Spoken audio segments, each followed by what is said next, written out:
서울의 겨울. 매서운 바람이 코끝을 찌르고 거리엔 크리스마스 캐롤이 울려 퍼진다. 그저 그런 연말. 어깨를 움츠린 채 바쁘게 걷는 사람들 틈 한 남자가 건물벽에 등을 기댄 채 앉아 있었다. 겉모습은 노숙자 그 자체였다. 해진 코트, 검게 떼탄 손톱, 잿빛이 된 백발. 그는 종이컵 하나를 앞에 놓고 무릎을 웅크리고 있었다. 하지만 이상했다. 그의 눈빛은 어딘가 흔들림이 없고 맑았다. 비굴하지도 절박하지도 않은 그 시선이 어디선가 모든 것을 내려놓은 듯했다. 그때 젊은 청년 하나가 지나치다 멈춰섰다. 추우시죠? 뭐라도 드셨어요? 그 말에 노숙자는 조용히 고개를 저었다. 안 먹었어요. 청년은 주머니를 뒤적였다. 주머니엔 월세 낼 돈도 빠듯한 상황에서 남은 몇천 원짜리 지폐 5장. 따뜻한 국밥이라도 드시고 계세요. 그가 다녀올게요 라고 말하려 했지만 노숙자는 고개를 저으며 말했다. 그쪽이랑 같이 먹을 수 있을까요? 잠깐 망설였다. 하지만 그 눈빛이 어쩐지 낯설지 않게 느껴졌다. 청년은 고개를 끄덕였다. 그들은 근처 허름한 국밥집으로 들어갔다. 청년은 불편한 듯 물었다. 사실 저도 넉넉하진 않아요. 그런데도 왜 나한테 밥을 사주나? 노숙자의 물음에 청년은 잠시 침묵하다 웃으며 말했다. 어릴 적 저도 그런 시절이 있었거든요. 진짜로 아무도 나를 신경 쓰지 않던 시절. 국밥이 나왔다. 노숙자는 천천히 수저를 들고 국물을 떠올렸다. 뜨거운 국물에 눈시울이 젖는 듯했다. 하지만 그는 웃었다. 고맙네. 식사를 마친 뒤 노숙자는 갑자기 청년에게 말했다. 성함이 어떻게 되나? 아, 저요? 민석이에요. 강민석? 직업은? 임시직 알바요. 뭐, 이것저것 해요. 노숙자는 고개를 끄덕이며 조용히 말했다. 오늘 덕분에 마음이 참 따뜻하네. 덕분에 오랜 고민을 하나 끝냈네. 그 말은 의미심장했다. 하지만 민석은 별 생각 없이 고개를 끄덕이며 인사를 나눴다. 그럼 건강하세요. 부디 잘 살아. 그 말을 끝으로 노숙자는 어둠 속으로 사라졌다. 그리고 며칠이 지나도 그는 다시 그 자리엔 나타나지 않았다.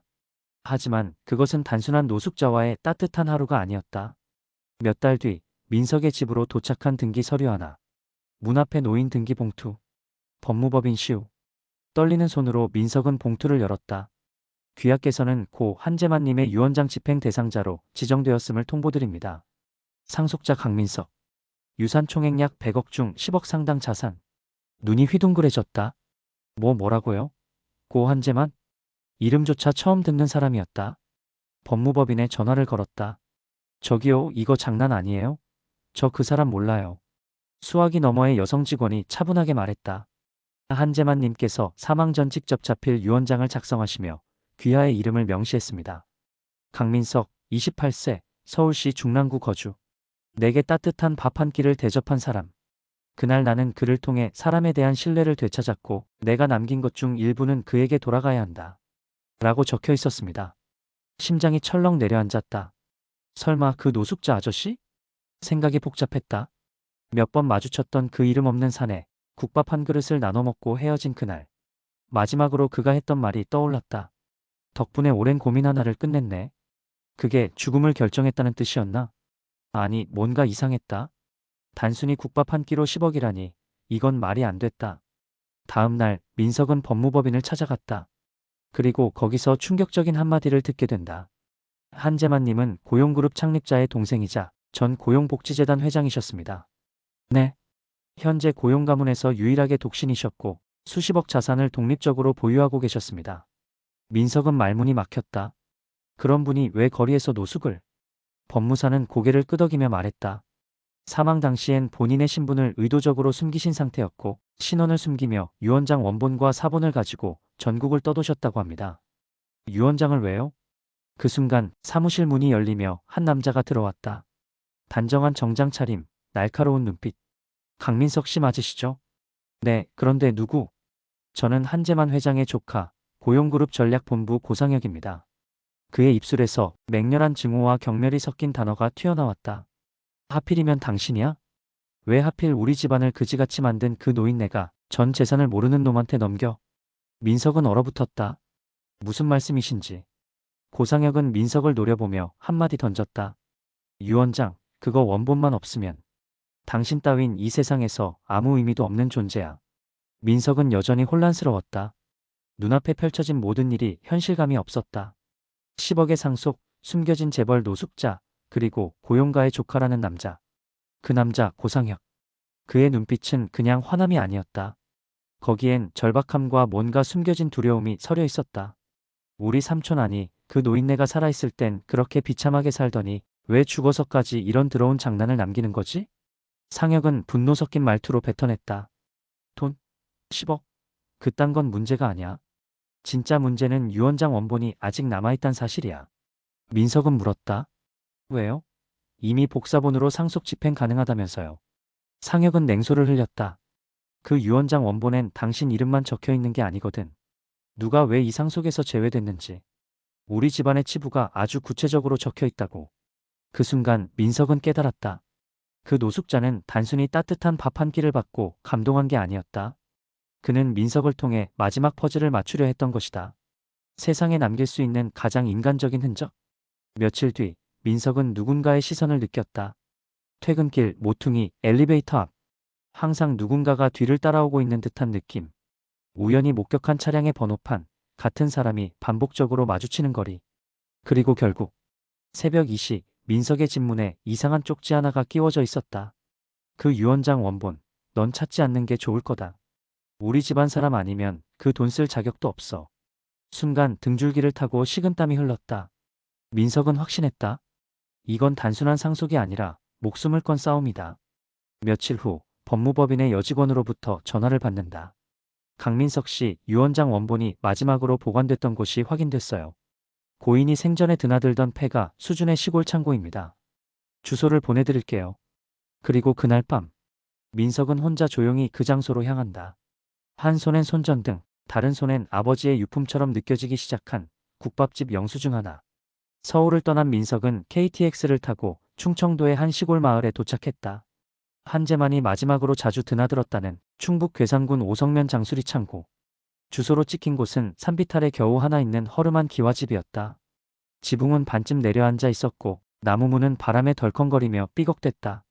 민석은 손전등을 켜고 조심스럽게 안으로 들어갔다. 먼지 냄새, 곰팡이 그리고 시간이 멈춘 듯한 고요함. 그 안엔 누군가의 흔적이 그대로 남아 있었다. 낡은 전축, 반쯤 마른 국화꽃, 그리고 벽에 붙은 빛바랜 가족사진. 사진 속 한 남자, 청년 시절의 한재만이었다. 그 옆엔 지금의 고상혁, 그리고 상혁의 아버지, 고대진 회장.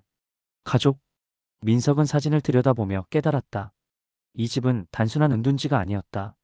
과거 한재만이 가족에게 쫓겨난 뒤 숨어 지낸 마지막 안식처였다. 그때 책상 서랍을 열자 낡은 수첩 하나가 나왔다. 그 안에는 손글씨로 빽빽하게 써내려간 고통스러운 고백들이 적혀 있었다. 고대진, 내 형은 내 모든 걸 빼앗았다. 재단의 명예, 아버지의 유산, 그리고 나의 연인까지. 나는 버림받았다. 단지 틀린 선택을 했다는 이유로. 내가 병들고 쓰러져도 그 누구도 날 찾지 않았다. 나는 이 세상에서 사라진 존재였고 그들의 위선 뒤에서 썩어가고 있었다. 하지만 나는 이 유언장을 남긴다. 진심으로 나를 사람 대하던 딱 한 사람에게 내 마지막을 맡긴다. 그 아래엔 국밥집 영수증이 붙어 있었다. 그 위에 볼펜으로 이름이 쓰여 있었다. 강민석. 그는 내가 사람이라는 걸 잊지 않게 해준 유일한 이였다. 민석은 목이 메었다. 자신이 건넨 그 국밥 한 그릇이 이 사람의 마지막 희망이었단 걸 알게 되자 눈물이 나려 했다. 그 순간 집 밖에서 차 문 닫는 소리가 들렸다. 그리고 익숙한 목소리. 찾았네, 여기였군. 고상혁. 그리고 뒤따라온 두 명의 건장한 사내들. 상혁은 손전등을 들고 안으로 들어오며 민석과 눈을 마주쳤다. 거기서 뭘 하고 있나, 강민석 씨? 혹시 그 종이 찾았나? 민석은 수첩을 뒤로 감췄다. 그 속 어딘가에 진짜 유언장이 있을 거라 직감했다. 하지만 그 순간 느꼈다. 이 자들 그냥 유산을 빼앗으러 온 게 아니다. 그를 이 자리에서 없애려 한다. 거기서 뭘 하고 있나, 강민석 씨? 상혁의 목소리는 차가웠고 그 뒤에 서 있는 남자 둘은 건장한 체격의 덩치였다. 그들의 눈은 사람을 보는 게 아니라 제거 대상을 바라보는 짐승 같았다. 민석은 수첩을 들고 뒷걸음질 쳤다. 이건 고인의 유품이에요. 손대지 마세요. 파. 고인의 유품? 우린 고인을 편히 보내드리기 위해 왔지. 상혁은 비틀린 미소를 지었다. 그 순간 민석은 등 뒤에 낡은 창문으로 눈을 돌렸다. 금가 있고 나무틀이 사가 있었지만 탈출구로 쓰기에 딱 좋은 크기. 민석은 숨을 크게 들이쉰 뒤 기습적으로 몸을 돌려 창문을 박차고 뛰어내렸다. 잡아! 창밖은 경사진 뒷마당. 낙엽과 흙이 섞인 땅을 구르며 그는 최대한 빠르게 달렸다. 손에는 여전히 그 수첩, 그리고 안쪽 숨겨진 포켓에는 반으로 접힌 자필 유언장 원본이 있었다. 도심으로 돌아온 민석은 24시간 운영하는 고속터미널 근처의 찜질방에 몸을 숨겼다.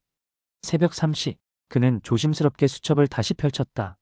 맨 마지막 장, 접힌 종이를 펼치자 고인의 손글씨 유언장이 드러났다. 나는 한재만. 이 모든 재산을 내 가족이 아닌 진심으로 나를 대했던 타인에게 남긴다. 그의 이름은 강민석. 그리고 그 아래엔 충격적인 고백이 적혀 있었다. 형 고대진과 그의 아들 고상혁은 재단 자산을 사적으로 유용하였으며 수년간 탈세, 허위장부 작성, 해외 비자금 조성을 일삼았다. 내가 이를 고발하려 하자 나는 가족에서 버림받았고 살해 협박을 받았다. 민석의 손이 떨렸다. 이건 단순한 상속 분쟁이 아니라 거대한 범죄를 은폐하려는 자들의 작전이었고 자신은 그 한가운데 들어가 있었다. 민석은 다음 날 수첩과 유언장을 들고 법무법인 시우를 찾았다. 저 이걸 발견했습니다. 이건 공개되어야 할 것 같아요. 법무사는 그 내용을 보자마자 얼굴이 굳어졌다. 이건 검찰에 바로 제출해야 할 사안입니다. 그 순간 사무실 창밖에서 검은 정장이 스쳐 지나갔다. 민석은 직감했다. 그들은 아직 포기하지 않았다. 다음 날 아침, 민석이 전날 법무법인에 제출한 유언장은 복사본과 함께 검찰에 접수되었고 언론사에도 제보되었다. 그리고 그날 오후 2시 뉴스 속보가 터졌다. 고용복지재단 한재만 회장 노숙 상태로 사망. 의문의 청년에게 전 재산 상속 의혹. 한재만 회장의 유언장 위조 논란. 상속받은 20대 청년 정체는? 민석의 얼굴이 뉴스 화면에 그대로 노출됐다. 사진은 구글에 떠있는 오래된 졸업사진, 이름과 나이까지 노출된 채였다. 그리고 며칠 뒤 민석은 허위 유언장 작성 혐의로 형사 고소당했다. 위조된 서류 제출, 사기 목적의 상속 요청, 사문서 위조 및 행사 혐의, 모두 고용가에서 고소장을 접수한 것이었다. 그날 밤 민석은 자신의 이름이 실린 기사를 보며 눈을 질끈 감았다. 사람을 믿었더니 이젠 세상이 날 믿지 않는다. 그렇게 며칠간 민석은 지하철에서도 거리에서도 저 사람 아니야? 뉴스에 나왔던 노숙자한테 돈 뜯어낸 가짜 상속자 라는 수군거림을 들어야 했다. 지하철역 화장실 거울 앞에서 민석은 얼굴을 씻으며 거칠게 중얼거렸다. 도대체 내가 뭘 잘못했지? 그저 밥 한 끼 사줬을 뿐인데. 그러던 중 법무법인의 한 여직원으로부터 메시지가 왔다. 문자 메시지. 민석 씨, 여기 있는 것도 위험합니다. 저희 내부에도 고용가와 연관된 인물이 있어요. 그 유언장 원본 꼭 직접 보관하세요. 그리고 한 회장님이 생전에 남긴 USB 어제 사무실 서랍에서 발견됐어요. USB. 민석은 가슴이 철렁 내려앉았다. 그 안엔 뭐가 있을까? 고인의 목소리? 녹음 파일? 아니면 고용가의 진짜 죄? 밤, 민석은 여직원이 보낸 위치로 향했다. 버려진 소호 사무실. 전기가 끊긴 공간 속 낡은 책상 위에 USB 하나가 놓여 있었다. 이걸 열면 모든 진실이 공개된다. 민석은 조심스럽게 USB를 품에 안았다. 그리고 그 순간 밖에서 차가운 목소리가 들려왔다. USB는 그만두고 이제 좀 끝내자. 고상혁이었다. 그는 이번엔 경찰도 언론도 아무도 섞지 않았다. 민석 한 사람을 처리하면 모든 게 사라진다. 불 꺼진 사무실. USB를 움켜쥔 민석의 손에 식은땀이 흘렀다. 이제 그만 끝내자고. 고상혁이 문턱을 넘으며 다가온다. 그 뒤를 따른 남자 하나 손엔 철봉. 또 다른 한 명은 입에 담배를 문 채 입꼬리를 비틀었다. 민석은 뒤로 한 걸음 물러섰다. 형, 이건 범죄예요. 아니, 정리야. 우리 집안을 위해 꼭 해야만 하는 청소지. 그 순간 민석은 생각했다. 이대로 여기서 끝나면 한 회장님의 마지막 의지가 무너진다. 절대 넘겨줄 수 없다. 그는 USB를 품에 넣고 반대편 사무실 창문으로 전력 질주했다. 잡아! 뒷유리창을 깨며 뛰쳐나온 민석은 밤거리를 질주했다. 좁은 골목, 계단, 횡단보도, 택시를 잡으려다 넘어진 무릎엔 피가 흘렀지만 그는 멈추지 않았다. 도착한 곳은 KBC 보도국. 그가 들고 있던 것은 단 하나, 고용복지재단 비리와 유원장 관련 폭로자료 라고 적힌 USB였다. 보안실 앞 경비원이 가로막았다. 지금은 업무 시간이 아니에요. 제발 이거 꼭 좀 전해주세요. 한재만 회장님 유언에 관련된 내용입니다. 그가 죽은 이유와 고용가의 죄가 여기 다 있어요. 그 순간 경비원의 무전기가 울렸다. 4층 김 선배님, 누가 한재만 관련 자료 들고 왔대요. 뭐? 바로 받아. 나 지금 내려갈게. 그날 밤 USB는 언론사에 전달되었다. 그리고 다음 날 아침 세상은 뒤집어졌다. 고용복지재단 유산 상속자 배제 시도 내부 고발 폭로. 숨겨진 유원장 원본 발견 고대진 회장 횡령 정황 포착. 숨진 회장의 영상 유언 공개 민석은 내 마지막 희망이었다. 뉴스에는 고인의 음성이 담긴 영상이 재생되었다. 이 세상엔 내 가족 같지만 가장 나를 죽이려 했던 이들이 있다. 그들에게 모든 걸 주고도 나는 단 한 사람, 민석이라는 청년에게서만 사람다움을 느꼈다. 그 순간 카페에 앉아 TV를 바라보던 민석은 소리 없이 눈물을 흘렸다. 그는 어떤 영웅도 아니었고 어떤 정의감도 없었지만 딱 그날 단 한 끼의 따뜻한 밥을 건넸을 뿐이었다. 고용복지재단. 그 이름은 이제 비리와 추악한 가족 싸움의 상징이 되었다. 언론은 연일 폭로를 이어갔다. 고상혁 유원장 조작 고소무고 혐의로 피소. 고대진 회장 횡령 배임 정황 속 전면 사퇴. 검찰은 USB 안의 녹음 파일, 회계장부 조작 자료, 그리고 한재만 회장의 자필 유언장을 근거로 정식 수사에 착수했다. 민석은 이제 10억을 상속받은 남자가 아니라 진실을 세상에 전한 사람으로 주목받았다. 수많은 인터뷰 요청이 쏟아졌지만 그는 모두 거절했다. 어느 날 기자 하나가 그를 붙잡고 물었다. 당신에겐 10억보다 도대체 뭐가 더 중요한 겁니까? 민석은 잠시 침묵하다가 작은 목소리로 말했다. 내가 밥 한 끼를 사드린 건 돈 때문이 아니었어요. 그저 그분이 사람처럼 대접받을 자격이 있다고 느껴졌을 뿐이죠. 그분은 내게도 그렇게 대해주셨어요. 시간이 흘렀다. 민석은 상속받은 일부 자산을 한재만 이름의 무료 국밥 나눔 재단 설립에 사용했다. 거리에 놓인 외로운 청년, 어려운 사람들에게 하루 한 끼 따뜻한 식사와 인간다운 대우를 전하는 곳. 그가 직접 만든 국밥집의 입구엔 한 문장이 걸려 있었다. 가장 큰 유산은 따뜻한 마음 하나였다. 마지막 장면. 민석은 국밥집에서 앞치마를 두른 채 낯익은 노인을 맞이한다. 춥죠? 안에 따뜻한 국밥 준비되어 있어요. 그는 이제 누군가의 하루를 바꾸는 사람이다. 10억을 얻은 사람이 아니라 사람 하나를 기억한 사람. 그리고 한 사람의 외로운 죽음을 세상에 남긴 이야기로 바꿔낸 사람이었다. 당신도 누군가의 하루를 바꿀 수 있습니다. 이런 이야기 계속 함께하고 싶다면 세상 속 한 조각 이야기 구독하고 다음 이야기에서 만나요.